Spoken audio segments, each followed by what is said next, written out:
Kung ikaw ay bago pa lang sa mundo ng cryptocurrency, malamang ay naririnig mo ang iba't ibang salita gaya po ng futures, leverage, margin, at saka spot trading. Sa dami ng mga terminologies na ito, madalas ay nakakalito at nakakahilo kung saan nga ba dapat magsimula ang isang beginner o baguhan. Kaya sa video na ito ay ibababa po natin sa pinakasimpleng antas ang isa sa pinakapopular at pinakaligtas na paraan ng pagtitrade. At yan po ay walang iba kundi ang spot trading. Para sa mga nagsisimula pa lang, huwag po kayong matakot. Ang spot trading ay ang pundasyon ng lahat ng klase ng kalakalan or trading sa mundo. Hindi lang sa crypto, kundi maging sa totoong buhay.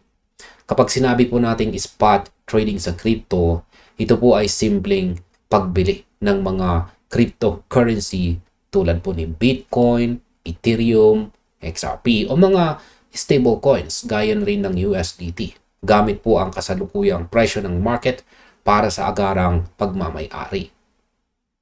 Ibig pong sabihin kung magkano ang nakasulat sa presyo sa ating screen ngayon, dito po natin ito mabibili. At sa parehong segundo ay makukuha po natin agad ang ating asset.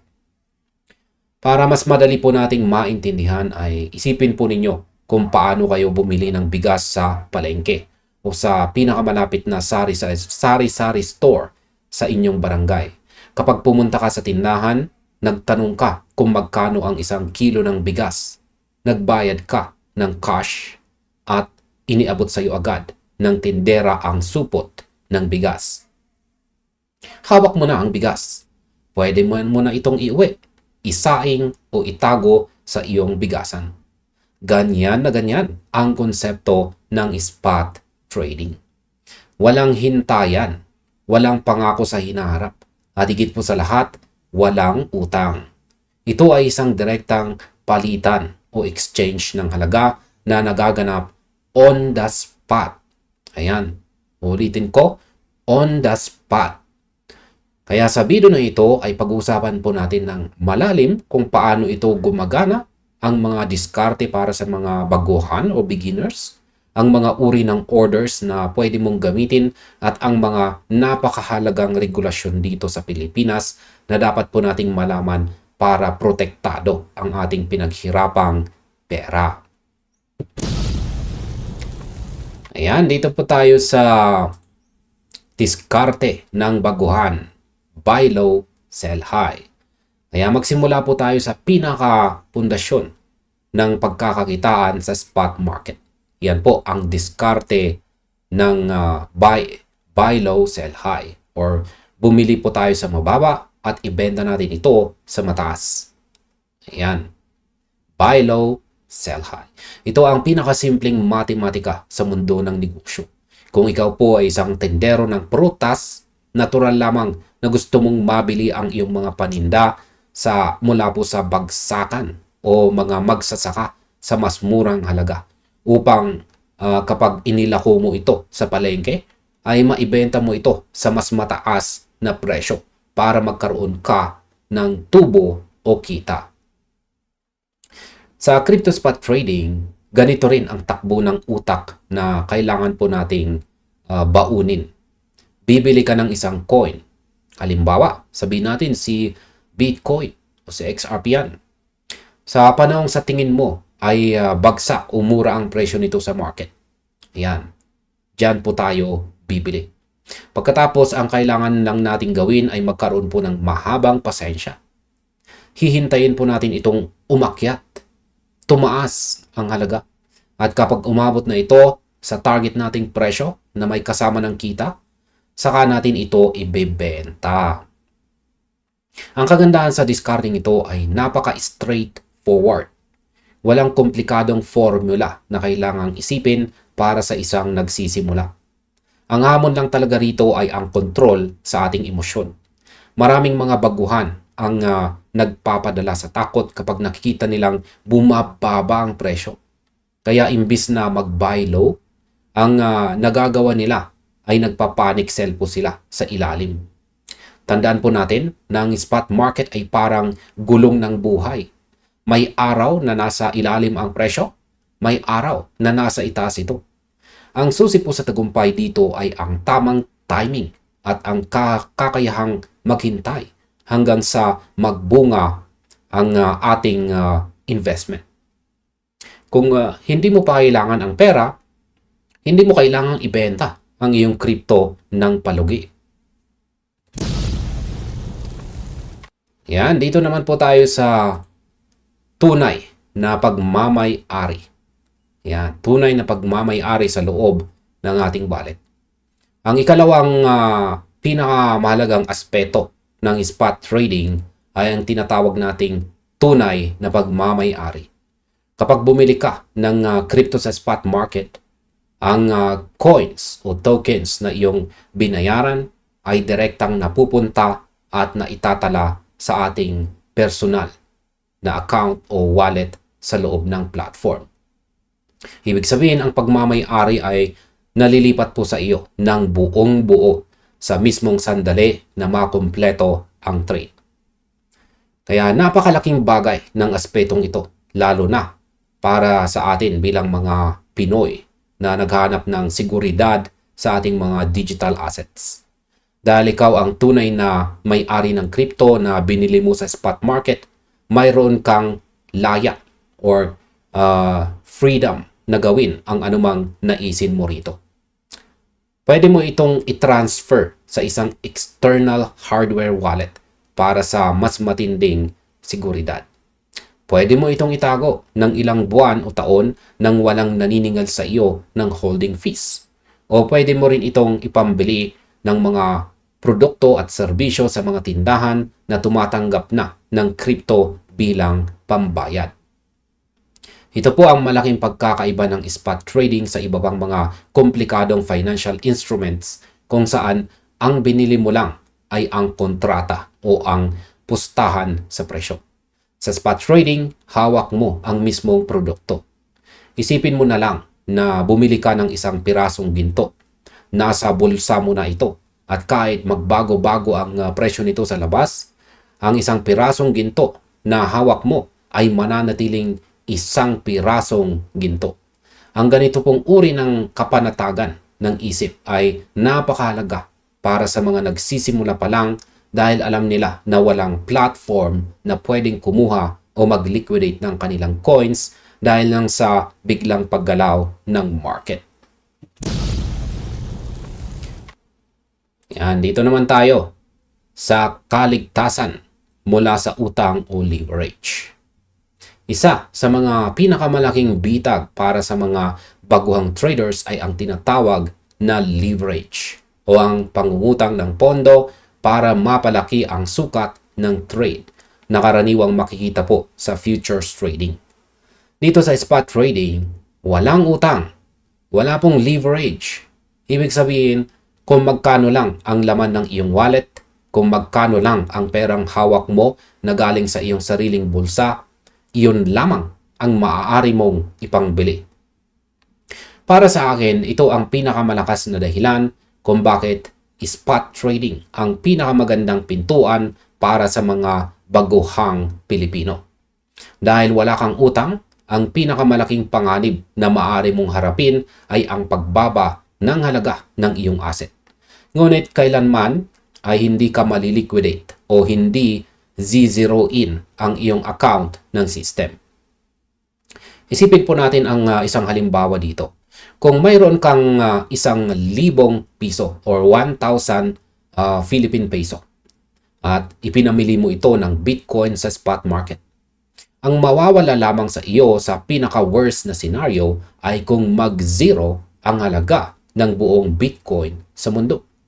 Pero hanggat may halaga ang Bitcoin, kahit bumaba ito ng 50% or 50%, ang 1,000 piso mo ay magiging 500 piso or 500 pesos sa papel. Ngunit hawak mo pa rin ang parehong dami ng Bitcoin. Sa oras na umakyat ang market, babalik din po ang halaga nito or babalik ang halaga ng pera mo. Sa futures trading naman, kapag nagkamali ka ng hula or prediction o analysis, may utang ka. Pwedeng maubos ang buong 1,000 piso mo sa loob lang ng 1 segundo o maging zero ito ng tuluyan. Ang spot trading ay nagbibigay po sa iyo ng safety net. Ayan, safety net.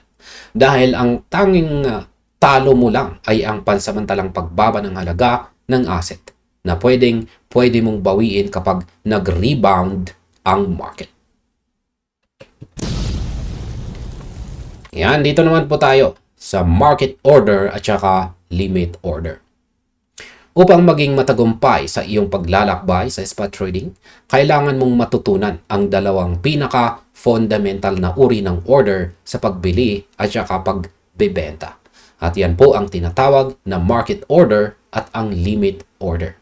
Ang dalawang ito ang magsisilbing mga kasangkapan mo kung paano ka makikipagnegosasyon sa loob ng exchange platform. Simulan po natin sa market order. Ito po ang pinakamabilis na paraan ng pag-trade. Kapag ginamit mo ang market order, sinasabi mo po sa platform na bilhin ko ito ngayon din kung magkano ang pinakamalapit at available na presyo sa market. Ito ay parang nagmamadali kang pumasok sa isang grocery store. Kinuha mo ang unang nakita mong produkto sa salansan at binayaran mo agad sa cashier nang hindi na tinitignan kung may mas mura pa sa ibang iskinita. Maganda ito kung gusto mong makapasok agad sa isang coin dahil may biglang magandang balita at ayaw mong maiwanan ng trend. Dito naman po tayo sa ikalawang uri at ito naman po ay ang limit order. Dito ay nagpapakita ka ng control at saka diskarte. Sa limit order, nagtatakda ka ng iyong sariling target na presyo bago mangyari ang transaction. Halimbawa, kung ang kasalukuyang presyo po ni Bitcoin ay nagkakahalaga ng $60,000, ngunit sa tingin mo ay medyo mahal pa ito at kaya pang bumaba, pwede kang maglagay ng limit order sa presyong sabihin natin $55,000. Ibig sabihin ang system ay maghihintay lamang sa background. Hindi po ito bibili hanggat hindi bumababa ang presyo sa eksaktong $55,000 or mas mababa pa. Ito naman ay maihahalin tulad sa isang mamimili or buyer sa palengke na nakikipagtawaran sa tindera. Sasabihin mo sa tindera, babalik ako mamayang hapon kapag ibinaba mo na sa 5 piso ang presyo ng tumpok ng kamatis. Kukunin ko lahat. Ayan. Kung hindi bumaba ang presyo, hindi po matutuloy ang transaksyon at ang pera mo ay mananatiling ligtas sa iyong pitaka. Sa mga baguhan, ang paggamit po ng limit order ang pinakamahusay na paraan para sanayin ang sarili sa pagiging disiplinado at hindi pagpapadala sa bugso ng emosyon o sa tinatawag po nating FOMO or fear of missing out. Dito naman po tayo sa panganib sa volatility. Ngayong alam na natin kung paano po gumagana ang spot trading sa aspetong technical.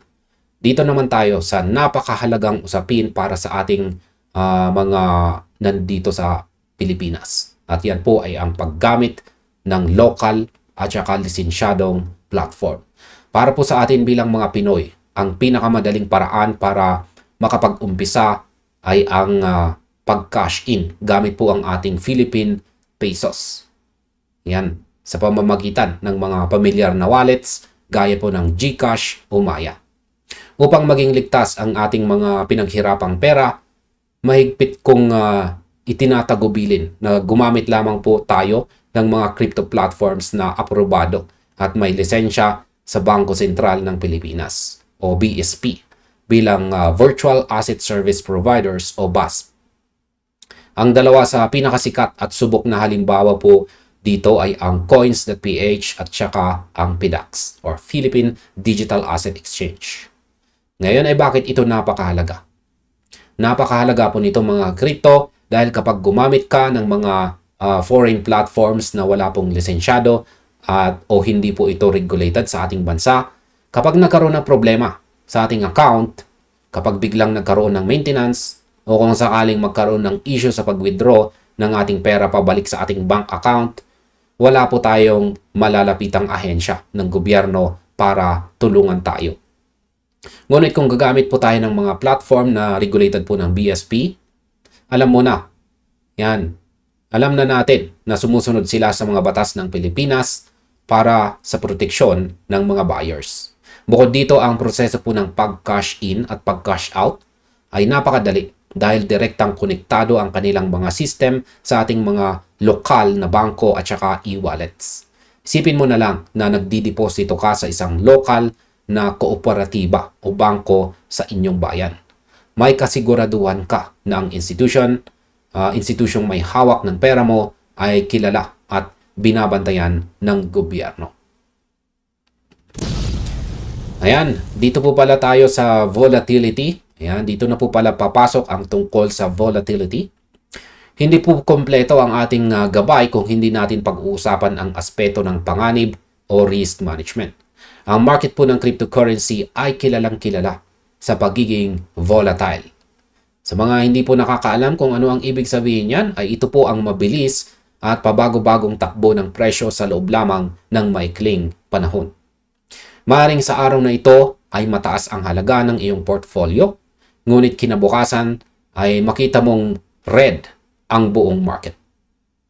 Bagamat malinaw na mas mababa ang panganib ng spot trading kung ikukumpara natin sa futures trading dahil walang ang utang at walang liquidation, hindi ito nangangahulugan na zero risk na ang larangang ito.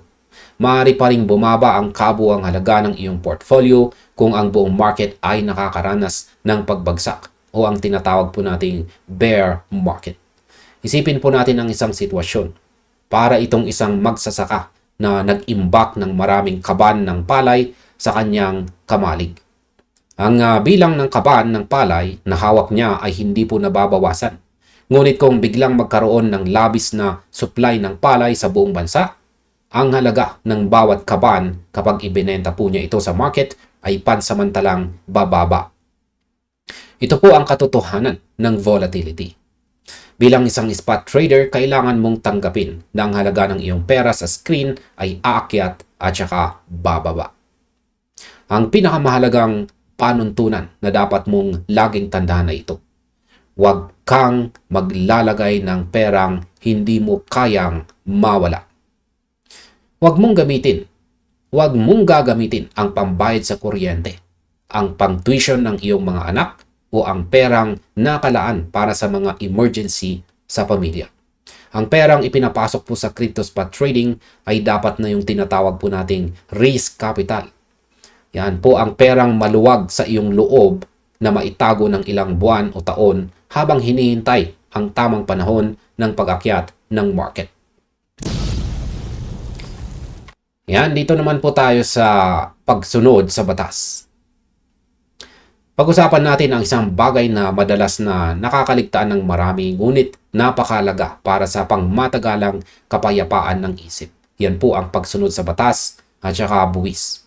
Ang pagtitrade ng cryptocurrency ay ganap na legal dito sa Pilipinas. Ngunit ang kaakibat ng legalidad na ito ang responsibilidad bilang isang mamamayan. Tandaan natin na ang anumang kita o tubo na nakukuha natin mula sa pagbili o pagbebenta ng crypto sa spot market ay sakop ng mga regulasyon ng ating gobyerno. Partikular na ang capital gains tax o ang buwis sa mga kinita sa investments. Depende po sa mga pinakabagong memorandum at panuntunan na inilalabas ng Bureau of Internal Revenue or BIR. Maraming mga nagsisimula ang nag-iisip na dahil digital ang crypto, ito ay invisible sa mata ng batas. Ito ay isang malaking maling akala. Sa oras na nai-withdraw mo ang iyong mga kinita mula sa crypto platform pabalik sa iyong GCash, Maya o sa iyong personal na bank account, ang mga transaksyong ito ay naitatala o naire-record sa traditional na system ng finance. Ang pagiging isang matalinong trader ay nangangahulugan din ng pagiging isang responsableng mamamayan. Kung ikaw ay kumikita ng malaki at regular mula sa spot trading, mainam na sumunod sa mga alituntunin ng pagdideklara ng kita upang maiwasan ang anumang aberya o problema sa hinaharap sa iyong mga bank accounts. Ang pagsunod sa batas ay hindi po pabigat. Ito ay isang proteksyon para sa iyo upang ang perang pinaghirapan mo sa kripto ay magamit mo ng malaya at walang takot sa totoong buhay. At ayan, sa kabuuan, ang spot trading ang pinakamainam, pinakaligtas at pinakamadaling paraan para sa bawat Pilipino na gustong sumubok sa mundo ng cryptocurrency ngayon pong taong 2026. Ang konsepto nito na tulad po ng simpleng palengke kung saan nagbabayad ka at nakukuha mo ang tunay na ari-arian ng walang utang ay nagbibigay sa iyo ng buong kontrol sa iyong financial. Natutunan po natin dito ang diskarte ng buy low, sell high, ang kahalagahan ng pagmamay-ari ng coins sa ating wallet, ang pagkakaiba ng mabilis na market order sa madiskarteng limit order, at ang kahalagahan ng pagpili sa mga BSP license platforms gaya po ng coins.ph at PDAX para sa seguridad ng ating PHP or Philippine Peso.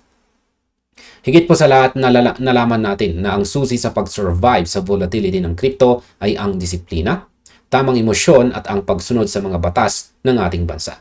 Kaya wag po tayong magmadali sa ating pag-aaral. Ang pagyaman sa crypto ay hindi po isang karera na natatapos sa loob ng isang gabi.